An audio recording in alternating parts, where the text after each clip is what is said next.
Hello YouTube family, नमस्ते, प्रणाम। कैसे हैं आप सभी लोग? उम्मीद करती हूँ आप लोग बहुत अच्छे होंगे, स्वस्थ और मस्त होंगे। मैं पूनम अवधि सिंगर अपने यूट्यूब चैनल पर आप सभी का तहे दिल से स्वागत, वंदन, अभिनंदन करती हूँ। और मैं आज आप सभी के बीच में एक बहुत ही सुंदर दर्द भरा निर्गुण गीत लेकर आई हूँ, जोगी भजन गीत है। तो फ्रेंड, इस गीत को पूरा सुनिएगा। एक जोगी जोग रमाने के बाद अपनी माँ से आता है और रो रो कर भिक्षा लेता है। तो देखिए उनसे क्या कहता है, भिक्षा कैसे मांगता है कि माँ मुझे भिक्षा दे दो, आपके बिना मेरी जोग सफल नहीं है।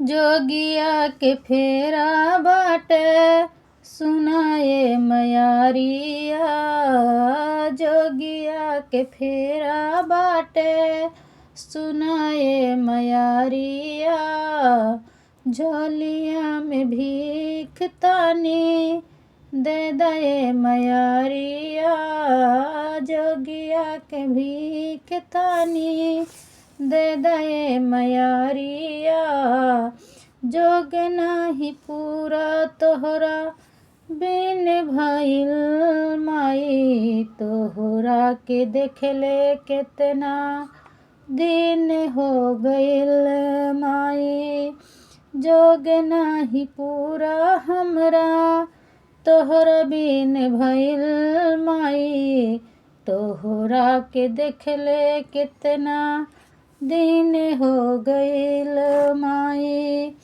समय के बहार रहल एक परिवार रहल, समय के बहार रहल एक परिवार रहल, हंसत खिलात अपन आंगन दुआर रहल, हंसत खिलात अपन आंगन दुआर रहल।